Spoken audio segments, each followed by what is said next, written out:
안녕하세요. 금융혼란, 부동산 부실 위기가 전 세계에 여전히 존재하고 있고, 이제 2023년 하반기부터 그 경기 침체, 경기 불황이 더 커질 거라고 보고 있습니다. 한국도 마찬가지죠. 그동안 무리하게 유동성 공급이니 코로나 이후에 여러 가지 이유들 때문에 돈이 많이 풀렸죠. 그 때문에 주식 시장도 가격이 많이 올랐고요. 부동산 가격도 많이 올랐습니다. 근데 이제 그런 것들이 서서히 거품이 꺼지기 시작할 거다라고 보면 맞습니다. 이제 한국의 기준금리가 5월 25일 날 동결이 되든지 말든지 그거하고 상관없이 2023년 하반기부터 한국의 경제 상황은 점점 더 나락으로 떨어질 수밖에 없다라는 겁니다. 그게 지금 현재 모습입니다. 앞으로 어떤 일들이 벌어지겠습니까?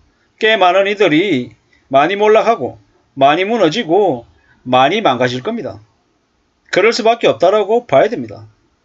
세상에 삶이 절대 쉽지 않습니다. 미국은 미국대로 엄청난 부채를 다른 나라에게 떠넘기려고 혈안입니다. 그 대상이 중국이 될 수도 있고 유럽이 될 수도 있고 일본 강국이 될 수도 있다라고 저는 생각합니다. 앞으로 그렇게 되면 미국이 아닌 나머지 나라들이 감당해야 될 그 부담은 상상을 초월할 수준일 겁니다. 1997년 IMF가 왜 왔습니까? IMF가 오기 전에 많은 다른 나라들로부터 신호가 있었죠. 태국이 무너지고 일본이 뒤흔들리고 한국이 이제 그렇게 여파를 받고 이래저래 난리가 났었다라는 겁니다. 1990년에서 1992년까지 일본의 주가가 4만 포인트에서 15,000포인트까지 떨어졌고요. 그 다음에 1994년도에 또 어떤 일들이 벌어지고 그 이후에 태국 바트와 폭락하고 그러고 난 이후에 1997년 한국에 IMF가 왔었죠. 마찬가지로 앞으로 몇 년 동안 깜짝 놀랄만한 일들이 계속 생길 겁니다. 이미 지금 현재 우리는 한국 바로 왼편에 있는 중국 경제가 심상치 않습니다. 심상치 않아서 지금 한국이 대중국 무역 수지가 되게 적자로 돌아서서 많이 어려운 상황에 놓여 있죠. 그 적자폭을 한국이 미국과 일본을 통해 가지고 계산할 수 있냐고요. 어렵습니다. 우리는 현재 사면초가에 놓여 있습니다. 앞으로 최소 몇 년간은 한국의 경제가 초토화될 거라고 보면 맞습니다. 그런데 지금의 정부는 뭘 하고 있습니까? 기득권들, 재벌가들, 촛불가들만 잘 먹고 잘 살게 하려고 한전이니 가스공사의 알짜 국유재산들을 대거 헐값에 대기업 재벌가들에게 팔아대고 있습니다. 그러면서 언론에서는 전기세 올려야 된다, 가스비 올려야 된다, 어쩔 수 없이 민영화해야 된다, 이런 식으로 분위기를 몰고 가고 있죠. 결국 한국이라고 하는 나라가 일본의 1990에서 92년 사이에 벌어졌던 일을 앞으로 겪게 될 거다라고 보는 거고요. 그리고 나면 일본의 잃어버린 10년, 20년, 30년을 겪듯이 한국도 이제 한국판 잃어버린 10년을 이제 들어가게 될 것 같습니다.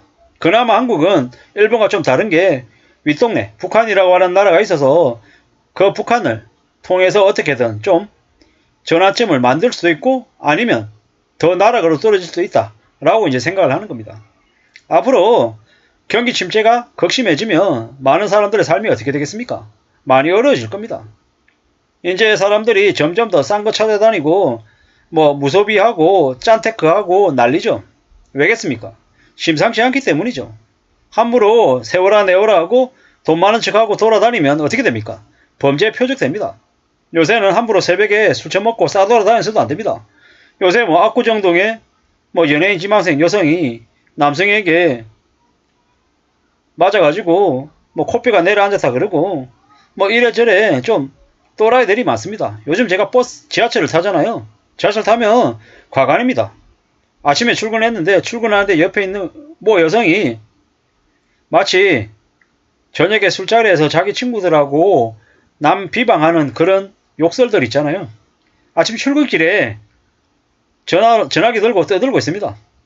사람도 꽉 차가지고 이제 사람들은 이게 지하철에 몸 실어가지고 출근할 때까지 옆에 있는 사람들에게 좀 등살에 시달려가지고 가고 있는데 그 틈바구니에서 전화로 젊은 여성이 육두문자 쓰면서 참 욕하는 모습을 보니까 무슨 생각이 드느냐.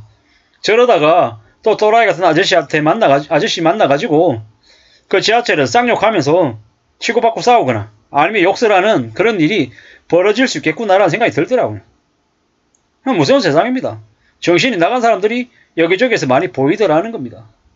왜겠습니까? 남들 신경 안 쓰는 거죠. 자기만 잘 살면 되는 거고 자기만 뭐 잘 먹고 잘 지내면 된다 이런 생각들을 하는 것 같습니다. 남들이 어떻게 지내는지 신경도 안 쓰는 거죠. 지가 자신이 세상의 주인공이라는 착각에 빠져가지고 자기만 생각하는 거죠. 이기적인 거죠. 그렇게 살다가 이제 남들한테 뒤통수 맞고 이용당해서 노예로 전락되는 것 같다라는 생각도 들었습니다. 참 무서운 세상이다. 함부로 사람을 믿어서도 안 되겠고 사람들과 항상 거리를 두면서 지내야 되겠다. 이런 생각들이 많이 들더라고요. 안 그러면 괜히 엮여가지고 본의 아니게 구설수에 시달리게 되거나 아니면 어떻게 되겠습니까? 이제 치료비 물어줘야 되거나 아니면 성추행이니 뭐니 해서 걸려서 합의금 줘야 되는 그런 말도 안 되는 일이 벌어집니다. 그렇기 때문에 더욱더 조심해야 되고 항상 사람들하고 거리를 두고 지내야 됩니다. 힘들게 산다. 그래서 열심히 일해야 된다. 집이 가난해서 악착같이 살아야 된다. 이렇게 지내야 됩니다. 너 왜 그렇게 아끼고 살고 왜 그렇게 공상받게 지내냐.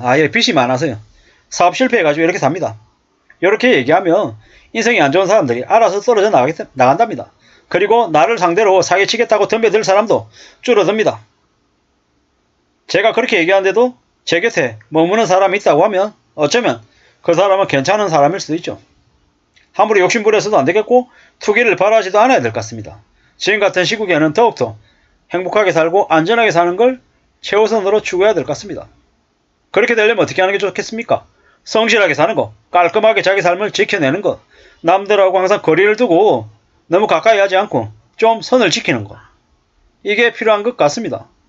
앞으로 경기 침체가 꽤 오랫동안 그리고 아주 깊게 아마 영향을 미칠 것 같습니다. 그렇기 때문에 함부로 비치지 않아야 되고 또 욕심을 부리지도 않아야 될 것 같습니다. 정신 바짝 차리고 차근차근 삶을 지켜나가야 될 것 같습니다. 지금 같은 시국에 빚을 지면 끝장입니다. 비치지 않아야 되겠습니다. 비록 반지하에 살고 옥탑방에 사는 한이 있더라도 빚을 안 져야 삶을 유지할 수가 있습니다. 은행에 잔고가 있어야 됩니다. 자기 돈이 있어야 그래야 돈도 빌릴 수 있고 또 안전하게 삶을 지킬 수 있습니다. 욕심 버려야 됩니다. 앞으로 최소 4, 5년간 이 경제 여파가 지속될 겁니다. 일본처럼 하나씩 둘씩 망가질 겁니다. 뭘 먹고 살아야 되나? 정말 답이 안 보일 때 어떻게 지내야 됩니까? 무리하지 않고 상황을 관찰하면서 조심 또 조심해야 되는 것. 그리고 한 발짝 물러서서 쉬고 자기 자신을 잘 정비하고 갖춰 나가야 되겠다 라는 말씀을 드리면서 마실까 합니다. 감사합니다.